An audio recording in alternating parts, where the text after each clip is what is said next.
नमस्कार, मैं हूं आपके साथ प्रमोद सिंह और आप देख रहे हैं जेपी वर्ल्ड टीवी। पिछले 21 सालों में उत्तराखंड ने सबसे ज़्यादा मार झेली है तो पलायन की मार झेली है। इन 21 सालों में उत्तराखंड से लगभग 32 लाख से ज़्यादा लोग पलायन करके शहरों की तरफ चले गए और स्थिति ये है कि उत्तराखंड में 600 से 700 गांव लगभग पूरी तरह से वीरान पड़ चुके हैं। आज मैं आपको एक ऐसे ही गांव की हालत दिखाने वाला हूं। टिहरी गढ़वाल ज़िले के बासरपट्टी के मंदारा गांव में इस वक्त हम हैं और यहाँ की स्थिति इतनी ख़राब है कि उसको देखकर आपको रोना आ जाएगा। पहले के समय में कुछ समय पहले यहाँ पर लगभग 40 से 50 परिवार रहते थे, लेकिन इस समय गांव की स्थिति इतनी ख़राब है कि यहाँ मात्र आपको जब यहाँ से आप गुजरेंगे तो आपको सिर्फ 2 या 4 लोग मिलेंगे। इस गांव में अभी मात्र 2 परिवार बचे हैं। सोचिए कि जहाँ 40 से 50 परिवार रहते थे वहाँ अब सिर्फ 2 परिवार रहते हैं, वो भी तब जबकि एक परिवार वालों की दुकान है। आप मेरे पीछे ये घर देख सकते हैं कि पौराणिक शैली का ये घर बना हुआ है। इस पे लगभग 7-8 कमरे हैं, लेकिन इसकी स्थिति देखिए कि कितनी ख़राब हो चुकी है। जब मैं यहाँ से गुजर रहा था तो मैंने देखा ये गांव काफ़ी सुनसान पड़ा है। मुझे लगा दूर से सुनसान लग रहा होगा, लेकिन जब मैं पास पहुँचा, जब मैंने यहाँ की स्थिति देखी तो वाकई दिल पसीज गया कि जो पलायन की मार हमारे पहाड़ों ने झेली है वो वाकई अब दिखती है। और जो आंकड़े भी हैं, आंकड़े भी यही कहते हैं कि 32 लाख से ज़्यादा लोग इन 21 सालों में अपनी सुविधाओं के लिए चले गए। वाकई यहाँ ये क्षेत्र घनसाली से 20 से 30 किलोमीटर दूर है। यहाँ अभी तक ना स्कूल सही हैं, न यहाँ पर स्वास्थ्य सुविधाएं बेहतर हैं, न यहाँ रोज़गार के साधन हैं। फिर भी लोग अपने सुविधाओं के लिए यहाँ से चले गए। ये देखिए आप, ये घर पौराणिक शैली का है। खैर अब तो पहाड़ों में बहुत कम ऐसे घर देखने को मिलते हैं। इसके विपरीत अगर मैं गांव के नज़ारे आपको दिखाऊंगा तो गांव में काफ़ी हाई फाई घर बने हुए हैं। ऐसे नहीं कि पुराने ज़माने के घर होंगे, लेकिन पिछले 2-4 सालों में ही इतना बदलाव आया कि लोग फटाफट, जैसे लोगों को नौकरी मिलने, सुविधाएं मिलने लगी तो लोग यहाँ से शहर छोड़कर, गांव छोड़कर शहरों की तरफ चलने लगे। आप यहाँ पर देख सकते हैं हर घर में जहाँ मैं गया वहाँ ताले लगे हुए हैं। यहीं पर मैं आपको अगर दिखाना चाहूँगा, देख सकते हैं आप यहाँ पर कि इस घर में भी ताला है। हालांकि ये नया घर है, अभी बिल्कुल इस पर कंस्ट्रक्शन वर्क हो रखा है। यहाँ पर इस साइड किचन है, पानी की पाइपलाइन है, लेटरिन बाथरूम पूरी सुविधा है, लेकिन उसके बाद स्थिति इतनी भयावह है कि ताले हर घर पर लगे हुए हैं। और जिस घर में मैं जाऊंगा और जिस घर में मैं आपको लेके जाऊंगा, आपको सिर्फ वहाँ ताले नज़र आएंगे। यहाँ पर ये घर, मैंने आपको इस घर से इसलिए शुरुआत की कि सबसे ज़्यादा पौराणिक चीज़ें ये अब विलुप्ति की कगार पर हैं ये घर हमारे पहाड़ों में। और आगे की तरफ मैं आपको लिए चलता हूँ। ये देखिए यहाँ पर ये खंडर पड़ा हुआ है, पंचायत भवन। यहाँ भी अंदर अब रोड़ी बजरी रखने के काम ये आ रहा है। यहाँ भी लगभग वही स्थिति बनी हुई है। दूर से तो ये गांव काफ़ी अच्छा लग रहा था। ये देखिए यहाँ पर कितना खूबसूरत ये यहाँ पर लोग भी हैं और ये पुराने घर भी है। यहाँ पर भी आप देख सकते हैं पुराने शैली के घर बने हुए हैं।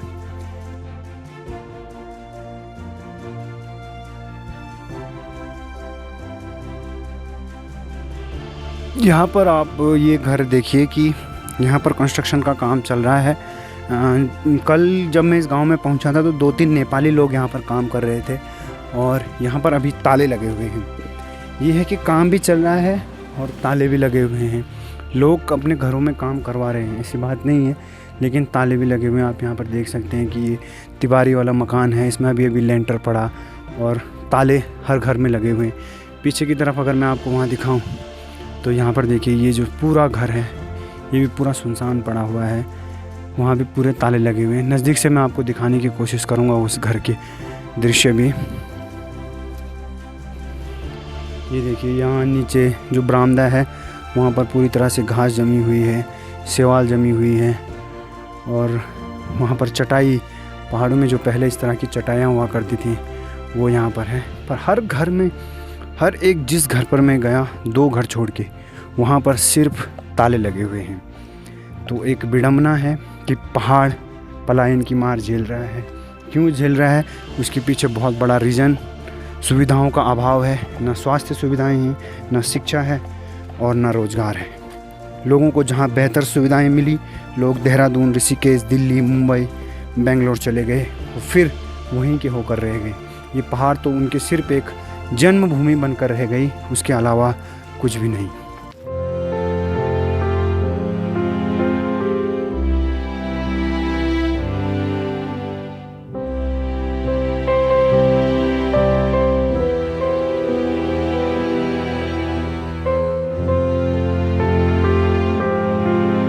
देखिए ये एक पुराना घर यहाँ पर बना हुआ है। इस तरह के पहले घर हुआ करते थे तिवारी वाले, और उसी के बाजू में नया सीमेंटेड घर भी है। और जो पुराने बरामदे तिवारी वाले मोर वाले घर, अब तो कहीं आपको इस तरह के डिज़ाइन देखने को ही नहीं मिलेंगे। उसके बावजूद बाजू में नया घर बिल्कुल तिवारी वाला घर बना हुआ है, लेकिन उसकी स्थिति आप खुद देख सकते हैं, खुद अंदाज़ा लगा सकते हैं कि नया कंस्ट्रक्टेड घर है और नया उसकी हालत क्या है। वहाँ भी पूरी तरह से ताले लगे हुए हैं। ये देखिए यहाँ किचन आपको मैं नज़दीकी से दिखाऊंगा। ये देखिए किचनों पर इस तरह के ताले लगे हुए हैं। अंदर की आपको स्थिति दिखाऊं तो बिल्कुल वीरान पड़ा हुआ है। वहाँ किचन है, बर्तन है, पूरे साजो सामान वहाँ पर एक किचन का है, लेकिन वो वीरान पड़ा हुआ है। ऊपर आपको लिए चलता हूँ। यहाँ तो बंदरों का आतंक भी इस गांव में बहुत ज़्यादा है। बंदर इतने सारे हैं। ये देखिए इस घर में भी ताले, यहाँ भी ताले, यहाँ भी ताले, और हर एक घर जहाँ तक मैं अभी तक गया हूँ वहाँ पर सिर्फ ताले ही ताले नज़र आए। एक परिवार है ऊपर, उनसे बात करने की कोशिश करेंगे कि आखिरकार इस गांव ने इतनी पलायन की मार क्यों झेली। उनका घर भी मैं आपको दिखाऊंगा। और क्या विडंबना रही कि 40-50 परिवारों में अब मात्र 2-3 परिवार यहाँ पर रहे हैं।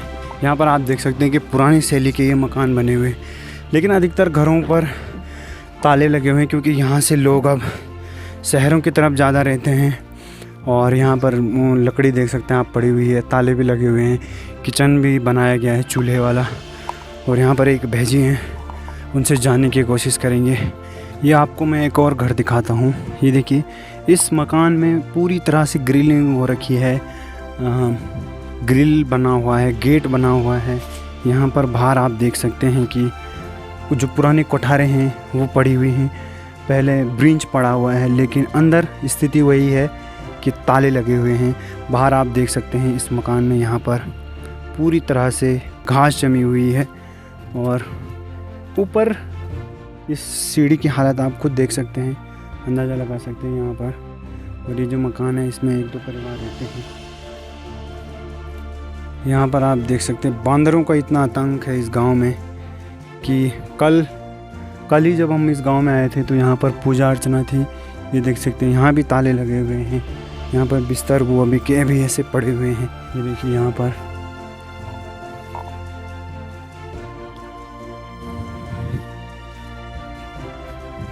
कल यहाँ काफ़ी ज़्यादा चहल पहल थी, लेकिन आज बिल्कुल सूना पड़ा है, बिल्कुल वीरान पड़ा हुआ है ये गांव।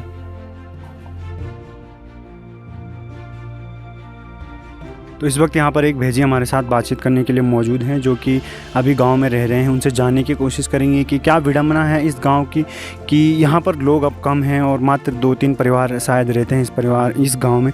तो भैजी क्या ऐसी विडंबना रही इस गांव की कि इतनी हाई फैसिलिटी, लोगों ने इतने बड़े बड़े घर बनाए और उसके बाद शहरों की तरफ पलायन करके चले गए। पलायन की मार इस वक्त ये गाँव झेल रहा है। मुख्य कारण ये है कि पहले यहाँ एक तो रोड नहीं थी, यातायात के संसाधन नहीं थे, हॉस्पिटल नहीं थे। और जब लोग गांव में थे तो उस समय हॉस्पिटलों में दिक्कत होती, आने जाने की दिक्कत होती, शिक्षक की दिक्कत थी। तो लोगों ने धीरे धीरे जहां लोग अपनी आजीविका चला रहे थे, नौकरियां कर रहे थे, तो लोगों ने वहीं रहना शुरू कर दिया। क्योंकि आजकल शिक्षा का भी, पहले लोग शिक्षा पे ध्यान नहीं देते थे, आजकल लोग शिक्षा का ज़्यादा चलन है। लोग सोचते हैं चलो यार हमारा बच्चा पढ़ जाए, इसलिए लोगों ने पलायन किया। जो जहाँ नौकरी कर रहा वहीं रह रहे, वहीं मकान बना दिए। यहाँ भी लोगों ने पहले से अच्छे घर थे, अच्छी सुविधाएं थी, हमारी जंगल थे, पानी था। इसके साथ साथ होने के बाद भी लोगों ने यहाँ से पलायन शुरू कर दिया। क्योंकि सबसे मुख्य कारण रहा कि यहाँ सड़क नहीं थी। सड़क हमें कम से कम 2 घंटे 3 घंटे पैदल चलना पड़ता था। और मुख्य दूसरा कारण ये था कि जब लोग बीमार होते तो टीवी से पहले यहाँ कोई हॉस्पिटल नहीं था। अब जब यहाँ रोड आई, तो छोटे मोटे हॉस्पिटल खुले, तो लोग अब पलायन कर रहे गए। और लोगों के मकान वही हैं, बच्चे वही हैं, तो लोग गांव में आने की वो नहीं सोचते। मतलब सुविधाओं के आते आते काफ़ी देर हो गई और उस देरी में यहाँ से पलायन हो गया, और लोग जहाँ उनकी सुविधा थी, जहाँ उन्होंने नौकरी करी, कर्म भूमि में ही वो बस कर रह गए। तो कितने परिवार इस गांव में पहले थे और अब कितने परिवार? कम से कम हमारे यहाँ जो वोटर लिस्ट में है 250-300 लोग थे उस समय। 40-50 परिवार थे। और जब 40-50 परिवार होने के बाद भी लोग हमारे यहाँ देखो, पहले जंगल भी अच्छा था, पानी भी अच्छी थी, खेती भी अच्छी थी, हमारे यहाँ खेती का उपजाऊ भी बहुत अच्छा था। इसके कारण भी लोगों ने जहाँ नौकरियाँ की वहीं बस गए।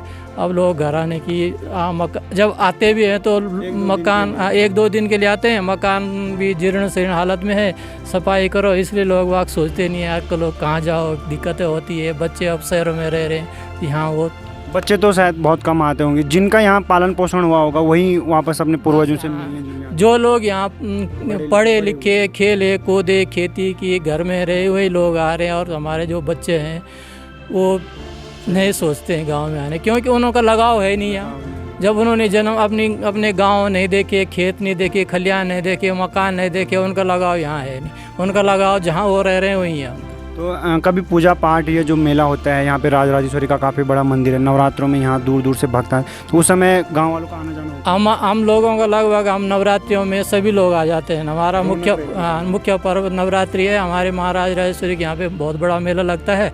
उस समय लोग वहाँ पूजा के लिए आ जाते हैं। और एक हमारे यहाँ राजराजेश्वरी में अब गंगा दशहरा में मेला लगता है सार्वजनिक। तो ये केमर हो गया, बासर हो गया, आरगढ़ हो गया, गोनगढ़ हो गया, सभी पट्टियों का केंद्र बिंदु है राजराजेश्वरी मंदिर। तो उस समय हमारे यहाँ भव्य आयोजन होता है। गंगा दशहरे के दिन वो सभी लोग आते हैं। तो जो पलायन आयोग के आंकड़े थे कि पिछले 21 सालों में जब से उत्तराखंड बना तो लगभग 40 लाख से लोग पलायन कर गए, 700 से 800 गांव खाली हो गए। पौड़ी में हमने देखा है कि कितनी मार पलायन की झेल रहे हैं लोग अपनी सुविधाओं के अभाव में।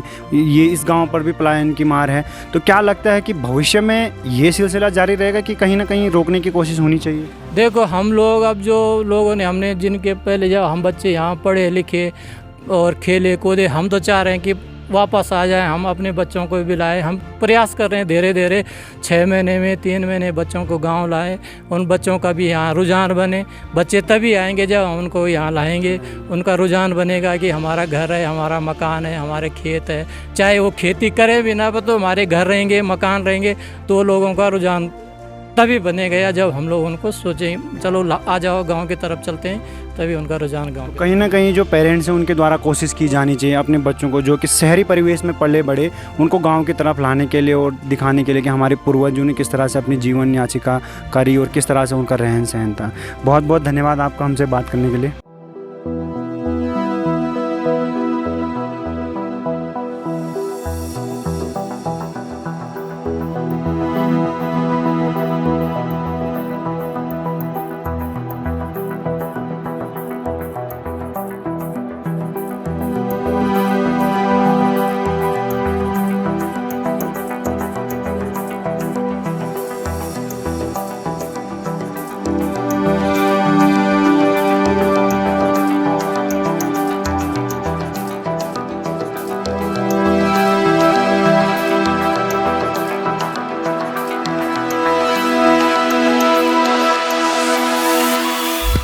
तो देखा आपने, जेपी वर्ल्ड टीवी के माध्यम से हमने प्रयास किया कि जो उत्तराखंड के गांव पलायन की मार झेल रहे हैं उनसे आपको रूबरू करवाएं।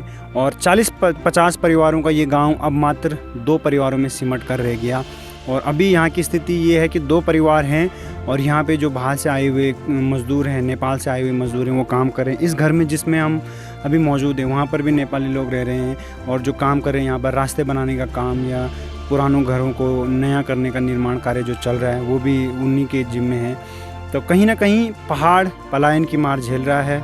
अब अगर कुछ समय रहते हुए कोशिश नहीं की गई पलायन को रोकने की, या जो लौट चुके लोग हैं, जो पलायन कर चुके लोग हैं, उन्हें वापस पहाड़ लौटाने की, तो बहुत लेट हो जाएगा। अभी हमने एक गांव में जो रह रहे थे उनसे भी बात करी, उनका भी यही कहना है कि स्कूल यहाँ से बहुत दूर है। जब हम यहाँ बचपन में पढ़ाई करते थे तो लगभग 1.5-2 घंटा यहाँ से स्कूल जाने में लगता था और 1.5-2 घंटा आने में लगता था। एक स्कूल चमियाला लाटा में है तो एक स्कूल यहाँ से काफ़ी दूर है। तो यही वजह है कि जो लोगों ने परेशानियां उठाई, लोग नहीं चाहते कि हमारे बच्चे भी वो परेशानियां उठाएं। और सुविधाओं के लिए जब लोग यहाँ से शहरों की तरफ चले गए, उन्हें अच्छी नौकरी मिल गई, अच्छी सुविधा मिल गई, तो वो यहीं के होकर रह गए। सिर्फ जब पूजा पाठ गांव में होती है या कोई आयोजन होता है, माँ राजराजेश्वरी का नवरात्रों में जब मेला लगता है, तो उस समय पूरा गाँव में चहल पहल रहती है और लोग वापस लौट आते हैं। आप पलायन पर क्या सोचते हैं और आपकी क्या राय है कि जो पलायन हुआ है पहाड़ों से उसे किस तरह से रोका जाए और किस तरह से रिवर्स पलायन को बढ़ावा दिया जाए। आपकी राय हमारे लिए बहुत मायने रखती है। आप ज़रूर कमेंट बॉक्स में बताइए। धन्यवाद।